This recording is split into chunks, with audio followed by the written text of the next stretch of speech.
What's going on, y'all? Straight to the point, sports and entertainment. Want you to hit that like button, sub to the channel if you're not a member, and also hit them notifications so that you're able to get all of my content and all of my videos. Now, the Clippers this season have really been on a tear. Kawhi Leonard, he's playing at an MVP level. I mean, the whole entire season, okay, regardless of what anybody wants to think.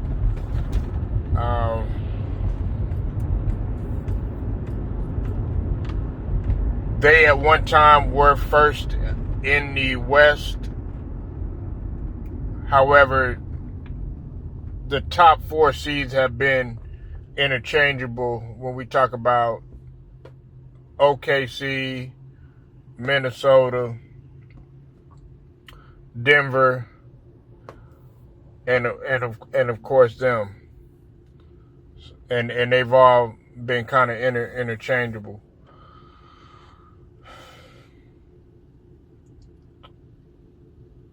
And we've often seen this before with the Clippers, unfortunately, okay? And there are many Clippers fans that feel that this year is their year, with a few changes that they might make, and of course, barring that there are no injuries at all, because over the past, I would say, last 2 to 3 seasons, that has always been the Clippers, or their curse. It's either injuries or it's either them not showing up in crunch time or down the stretch. The one that really stands in my mind, though, is when they lost that 3-1 lead. I always think about that when I think of the Clippers.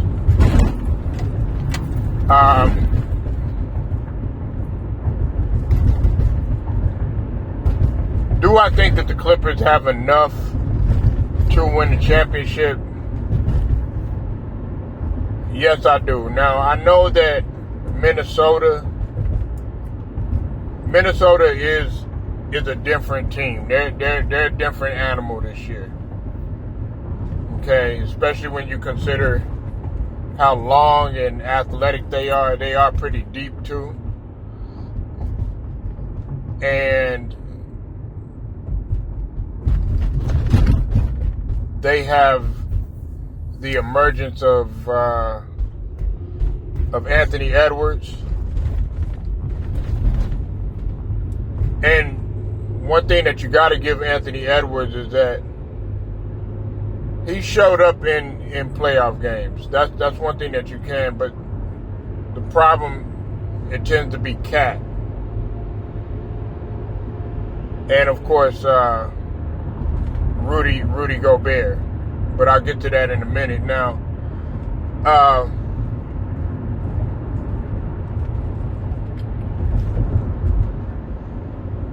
the Clippers, it's going to come down to, like I said, health. It's going to come down to their actually, 4 superstars, even though that Russell Westbrook is coming off the bench. But it is going to come down to them and them showing up. We have to remember, we still got to remember that James Harden always freezes up. Ever since he's been a main guy, he always freezes up in key moments, especially in the postseason.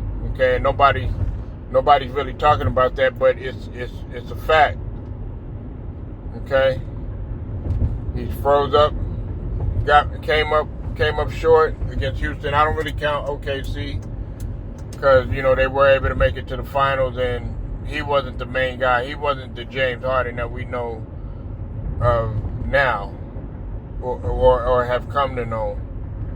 He wasn't leading the team. He was considered the supporting cast. That's before he became a superstar. Then of course Paul George. I always raise my questions about Paul George, not in the regular season, but always in the playoffs. And see the playoff P, way off P, whatever you want to call him, that name actually didn't start until he went to I think it was OKC.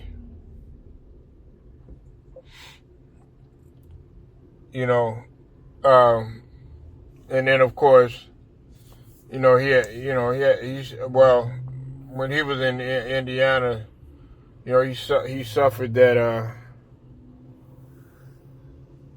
just that devastating injury, and it took him some time to get back to where he was. Really, honestly, when it comes to Paul George, and I know this might sound crazy when I say this to some people, being that was one of the worst injuries that you could, as a basketball player, that's one of the worst injuries that anybody could fathom even having. And just the fact that Paul George is just able to run up and down the court, sometimes I don't go hard on Paul as hard on Paul George as I do other players. And I know some people are gonna be like, straight, you making excuses for him and everything, and it might sound like that, but just the fact that Paul George is able to run up and down the court, man, yet alone play, yet alone still be able to dunk and do some of the things that he's doing, it's just a blessing. And I don't even go as hard on Paul George as I should, because sometimes I think about, okay, this guy suffered a leg injury that some guys probably wouldn't even be playing anymore. But the fact that this guy is still playing, and what's crazy about that too is the fact that he's still going to the playoffs. He's still playing deep into the outside of the regular season, playing 82 plus games. So really, honestly, while some people are going to sit up there and say, oh yeah, he should be okay, he's recovered a long time ago and stuff like that. Look, man,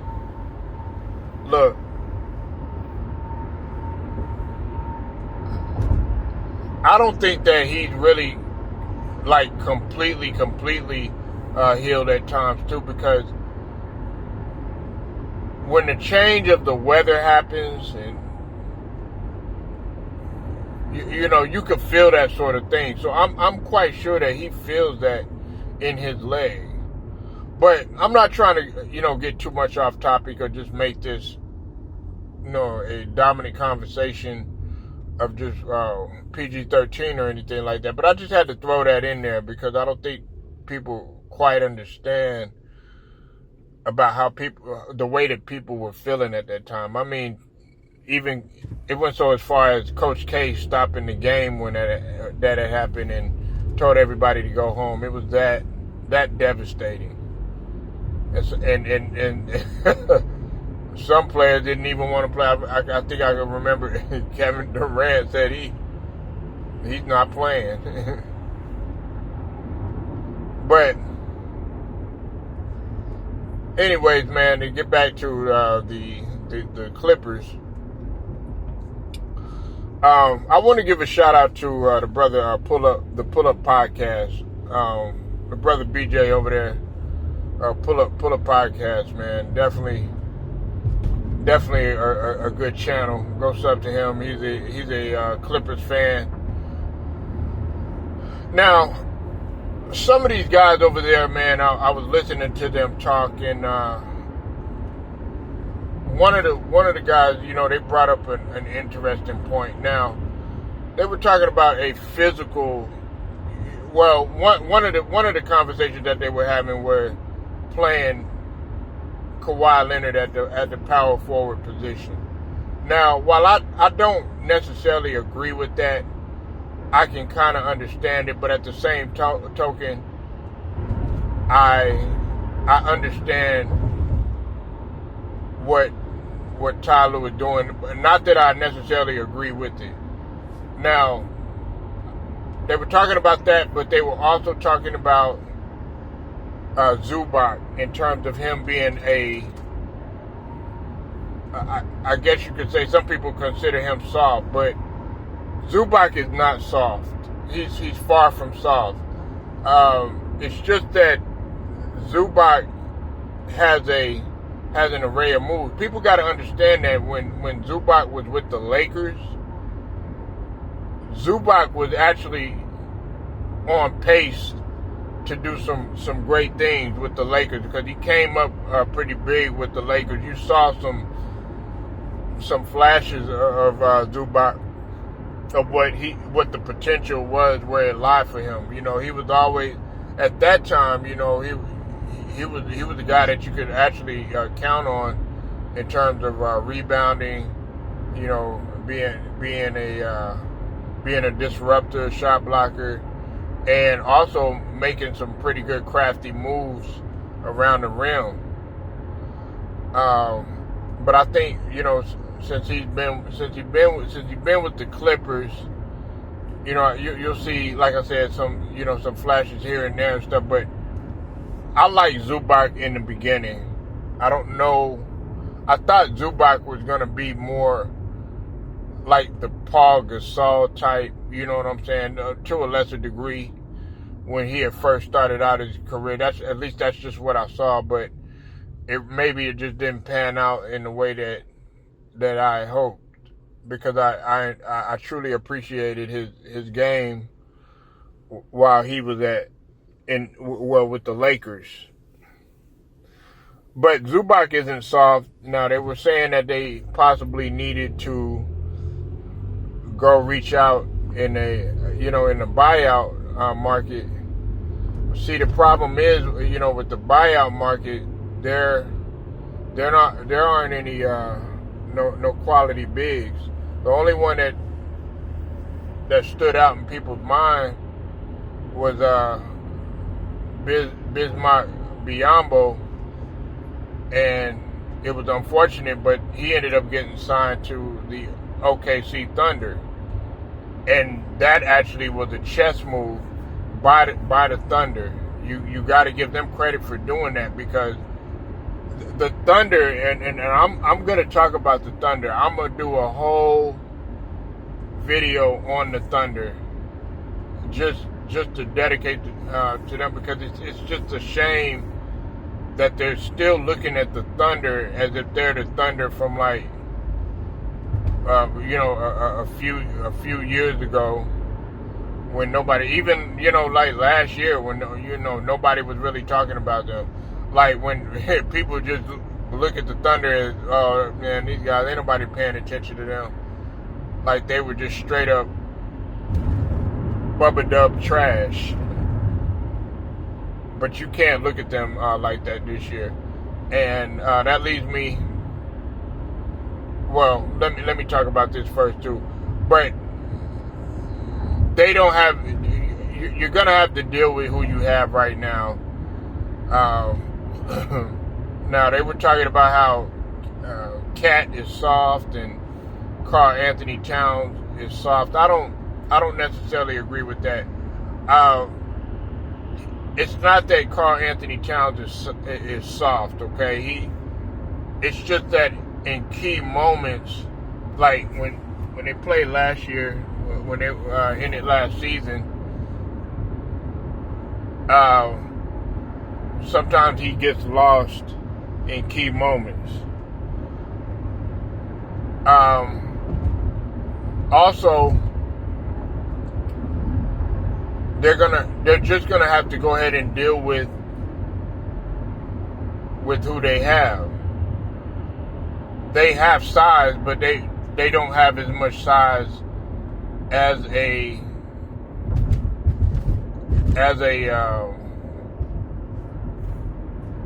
Minnesota, because like I said, Minnesota has their length.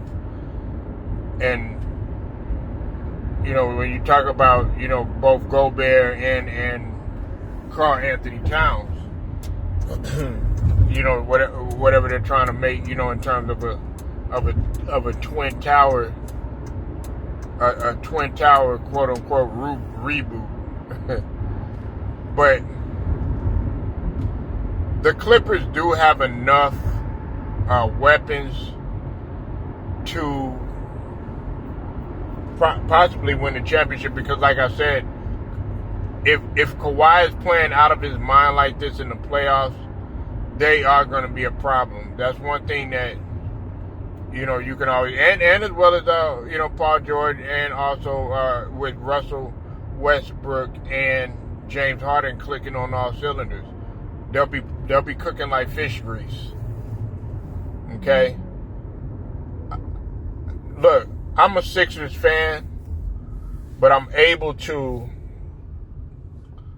look at other teams and appreciate what they're doing. And the Clippers really have, you know, they really have a laser beam focus to possibly get into the finals. I'm not saying it's going to happen, but they have all of the weapons to possibly take them there. We have to really see how the second half of the season goes, because it's usually after All-Star break. That's when you start to see different things that can possibly be a turn of events for that team.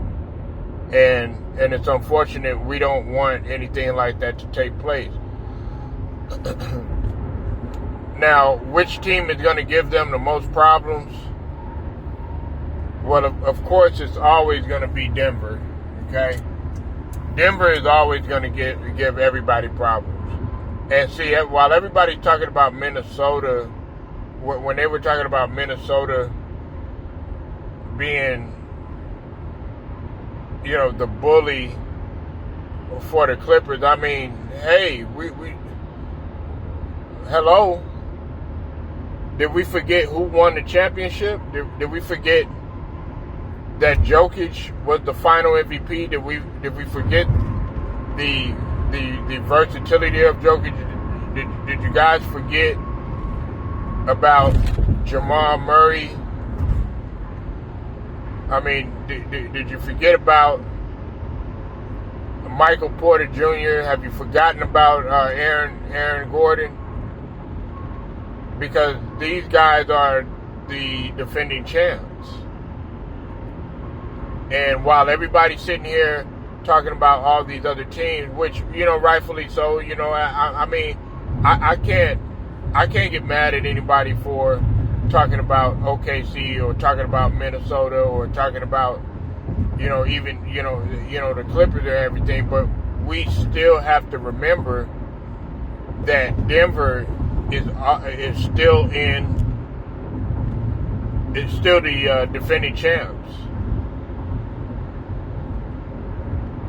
And if you don't have everything what Denver has, which is a solid defense, maybe not the best in terms of ratings and in terms of defensive efficiency,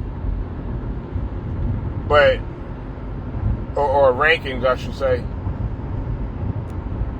But they still play solid enough defense to understand championship level basketball. Then on top of that, we also have to understand that these guys have been in the trenches together. They have continuity together. The Clippers, although they're playing good and you have experienced superstars and everything,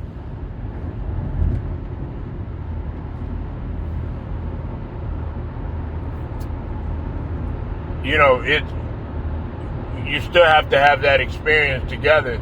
And a lot of what you see with the Clippers is a combination of playoff failures and disappointments between all four of them. None of them, with the exception of James Harden and Russell Westbrook, have been to a finals. Kawhi.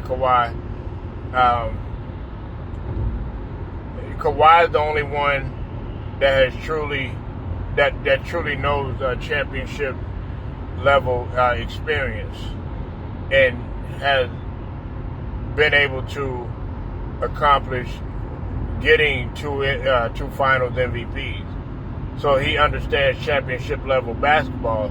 Those other guys, it's no knock on them. They're very talented players, but unfortunately, they didn't get over the hump that Kawhi has gotten over. So that's going to be interesting to see. And also, we'll have to see how Ty Lue. It's going to be interesting how Ty Lue approaches everything, because you're getting ready to go into the second half of the season, and you still have a disgruntled player in PJ Tucker. And of course I know about this because PJ Tucker, I happen to like PJ Tucker very much, man, and what he brought to the table early on in his career. PJ Tucker is a solid guy, but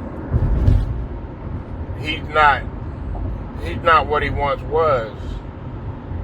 You know, the best that he can do right now is just be a locker room guy. I heard also on Pull Up podcast again talking about PJ Tucker and what teams he could play on. I think the brother BJ, man, brought up a good point. He said PJ Tucker, all he would really be good for is on playing against a team that you could bully and get a mental edge. But see, that's not. I mean, look, PJ Tucker would only be a locker room guy right now. Because when you go into the playoffs, the guys that play, you're only going to be playing. You're only going to play, a set number of guys, and so that's going to make PJ Tucker even more disgruntled because he's used to being out there, during the championship game. I mean, we're talking about a guy that is used to being in big games and being a part of big games. I mean, he was with the Bucks, and when they won the championship, was able to get a ring and everything. So he understands all of that. So he wants to be a part of that. So it's going to be interesting how Ty Lue deals with that situation, which could possibly cause a little bit of friction, just like the whole DeAndre Ayton thing. But the difference was that DeAndre Ayton was actually getting playing time. He just was tripping on the fact about, you know, getting his money, or feeling like he should be getting be the main player, the main guy, or whatever. Just being disgruntled just for no reason, when you should have just kept your mouth shut and just kept on playing. But that's, you know, man, that's neither here nor there, man. I'm very disappointed in DeAndre Ayton. But besides that, man, I think that the Clippers, just to sum everything up, man, I think that the Clippers have the tools necessary to possibly get to either a Western Conference Finals or an actual Finals, just depending on if they stay healthy and there's nothing that gets in their way, such as you know, injuries or anything like that. And also all of those guys, including James Harden, especially James Harden, and when we talk about Paul George, they have to play out of their minds in the playoffs. They can't have any of these games where they're struggling because of mental lapses. So y'all let me know what you think. Leave your comments. Make sure you like the video, share, subscribe. Also hit the notifications too, so that you are notified and tune in and straight to the point, sports and entertainment. I can hit you later.